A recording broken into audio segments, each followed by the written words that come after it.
we will become the voice of the thousands of Guatemalans, that are living here in the U.S. and that have family still living in Guatemala. Many of us, all of you included, have achieved what we call the American dream, meaning that we come to this wonderful country. Some of us not by choice. As for me, I was sent here because of a tragic moment in my life. And I came here not because I'm a criminal, not because I'm a drug dealer.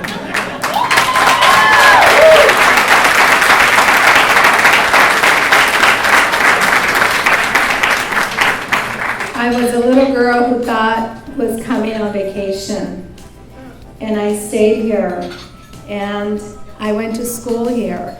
I worked here. I became a U.S. citizen. I became a U.S. Congress member. Who would have thought that little girl would ever achieve, what we've achieved? But I didn't achieve that on my own.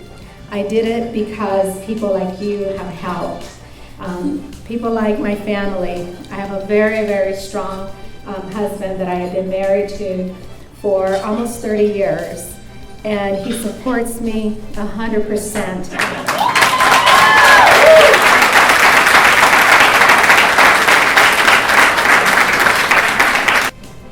But we should not, and we cannot continue to go down that route.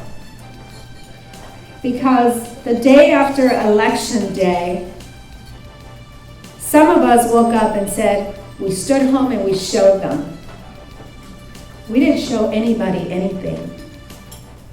Because David and I, every single day that we're in Washington, our job gets harder and harder and harder.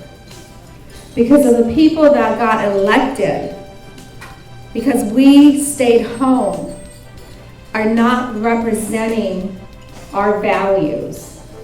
They are not representing our communities, and they are not fighting for the things that our communities need and demand.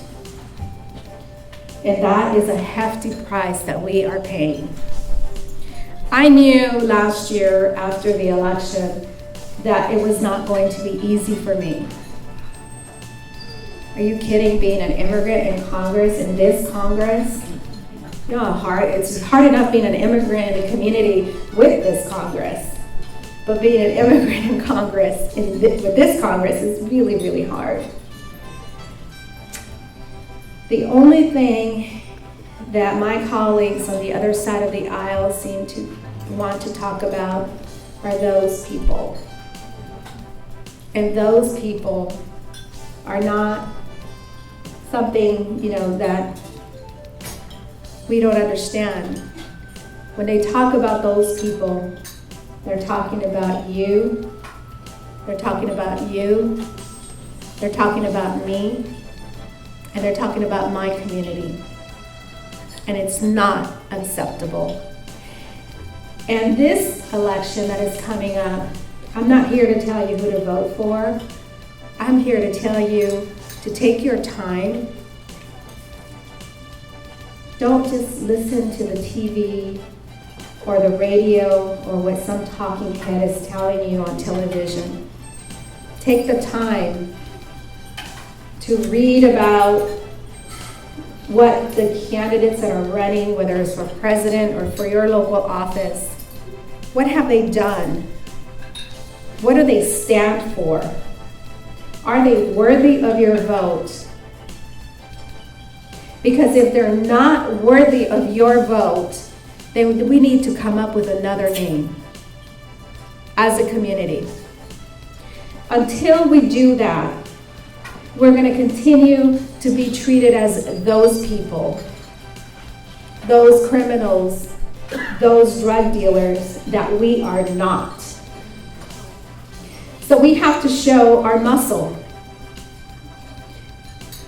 I tell students that when they go to school, they have to, eat well and do their homework because they have to build up the muscle up here, right? Their brain. You and I have to do more than that. It's our responsibility for those that can become a citizen. Just because you have a green card, let me tell you, Proposition 187 in California try to take all of the rights of the people that were here legally. Anything can happen in this Congress. Go take a class, apply to become a citizen. If you need help, there are organizations like the one we are here that will help you.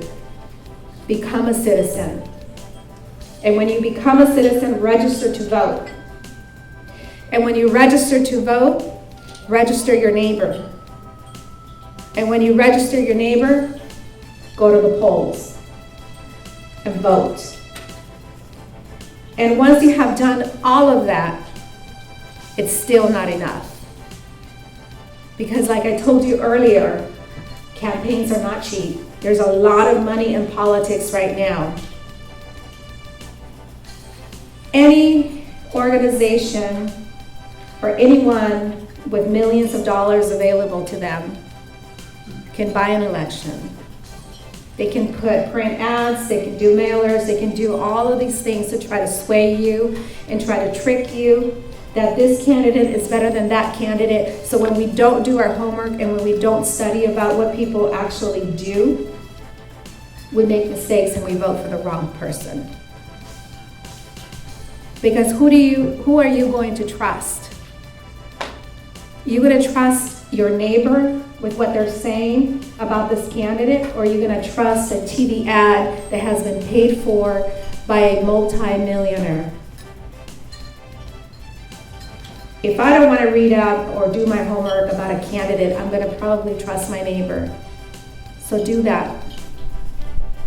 Right now, it's easy to point to Latinos and make us the scapegoat for everything that is going wrong, whether it's the economy or how Congress is behaving. And you and I know that's not true. I've learned here today that the Latino community here in Rhode Island is the little engine that has gotten Rhode Island out of this recession, and that is that little engine that is moving your economy in the right direction. So do me a favor and continue to do all the great work that you have been doing in your communities. But do more, because it's not enough.